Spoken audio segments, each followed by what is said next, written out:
तो आज हम एक मशहूर डरावनी कहानी में उतरने वाले हैं।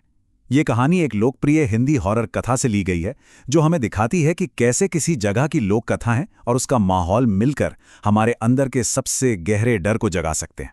तो चलिए कहानी में उतरते हैं। इसकी शुरुआत किसी भूत या प्रेत से नहीं होती, बल्कि एक चेतावनी से होती है। एक ऐसी सलाह जो कॉलेज के कुछ दोस्तों को मिलती है, जो बस एक एडवेंचरस ट्रिप की तैयारी कर रहे थे।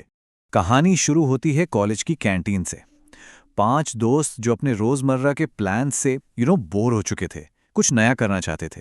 और तभी मयूर एक ऐसी जगह का नाम लेता है जिसके बारे में उसने बचपन से सिर्फ किस्से ही सुने थे, दुमास बीच। और यहीं पर वो क्लासिक गलती होती है, जब एडवेंचर का नशा आने वाले खतरे की चेतावनी पर भारी पड़ जाता है। एक हॉन्टेड बीच को एक्सप्लोर करने का आइडिया इतना लुभावना था कि वो लोग मना कर ही नहीं पाए। तो ये लोग पहुंच जाते हैं दुमास बीच, और पहली नज़र में वहां सब कुछ एकदम नॉर्मल बल्कि काफ़ी खुशनुमा लगता है। लेकिन जैसा कि ऐसी कहानियों में अक्सर होता है, जो सतह पर दिख रहा था, असलियत उससे कहीं ज़्यादा डरावनी थी। दिन का ये चहल पहल वाला नज़ारा और उस जगह की डरावनी रेप्यूटेशन, इन दोनों के बीच का जो फर्क है ना, वही आने वाले खौफ की ज़मीन तैयार करता है। पहली बार कुछ अजीब होने का एहसास ज़मीन से ही आता है। एक सवाल जो उस बीच के स्याह इतिहास का दरवाज़ा खोल देता है। तो यहाँ सबसे ज़रूरी बात यह है कि इस बीच की नींव ही मौत से जुड़ी हुई है। मतलब ये सिर्फ रेत नहीं है, ये राख है। ये सिर्फ एक बीच नहीं है, ये एक कब्रगाह है। और बस यही एक एहसास पूरे माहौल को खुशनुमा से भयानक बनाने के लिए काफ़ी था। तभी बोतलें इकट्ठा करने वाला एक अजीब सा आदमी उन्हें कुछ पहेलियों में उलझा देता है। वो इशारों में बताता है कि ये बीच एक ऐसी जगह है जहां जिंदा और मुर्दा दोनों का बसेरा है। और फिर सूरज ढलने लगता है, और उसके साथ ही ग्रुप एक ऐसा फैसला लेता है जो उनकी पूरी शाम को हमेशा के लिए बदल कर रख देगा। जवानी का जोश और कुछ अलग कर दिखाने की जिद आगे आने वाले डर की वजह बन जाती है। ये वो पल था जब उनका ग्रुप और उनका सेफ्टी नेट दोनों टूटने शुरू हो जाते हैं। और ये देखिए, हॉरर कहानियों का सबसे पुराना नियम यहां काम कर रहा है, डिवाइड एंड रूल। कहानी जानबूझकर किरदारों को अलग कर रही है, उन्हें कमजोर बना रही है, ताकि अंधेरे में जो कुछ भी है वो अपना काम आसानी से कर सके। जैसे ही शाम रात में बदलती है, मयूर और कुशल रास्ता भटक जाते हैं, और यहीं से उनका छोटा सा एडवेंचर एक कभी न खत्म होने वाले बुरे सपने में तब्दील हो जाता है। ये टाइमलाइन दिखाती है कि कैसे बस कुछ ही घंटों में हालात पूरी तरह से काबू से बाहर हो जाते हैं। एक छोटी सी गलती और अब वो अंधेरे और अनजाने के रहमो करम पर हैं।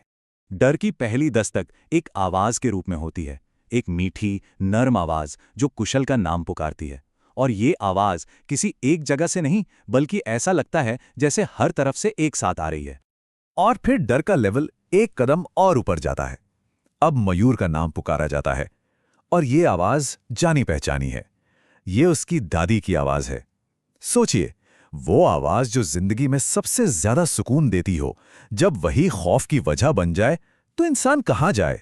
अब यहां जो हो रहा है ना, वो वाकई दिलचस्प है। ये हमला सिर्फ दिमागी नहीं है, ये उनकी हर एक इंद्र पर, हर एक सेंस पर किया गया हमला है। जलती लकड़ी की गंध, सफेद कपड़ों में साए, कुत्तों का रोना, ये सिर्फ डराने की कोशिश नहीं है, ये उनके हौसले और दिमाग को पूरी तरह से तोड़ने के लिए रचा गया एक तजुर्बा है।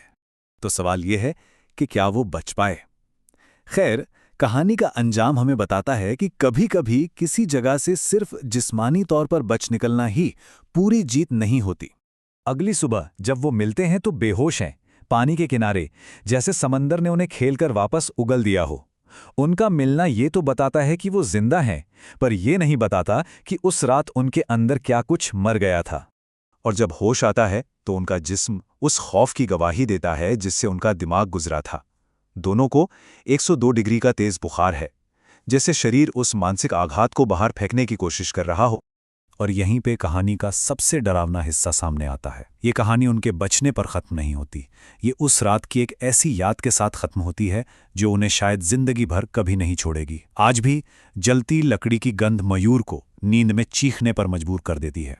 यह हमें सोचने पर मजबूर करता है, क्या कुछ जगहें वाकई अपने इतिहास की गिरफ्त में रहती हैं, और क्या अनजाने में हम भी उन कहानियों का एक हिस्सा बन जाते हैं जो वो सदियों से सुनाती आ रही हैं।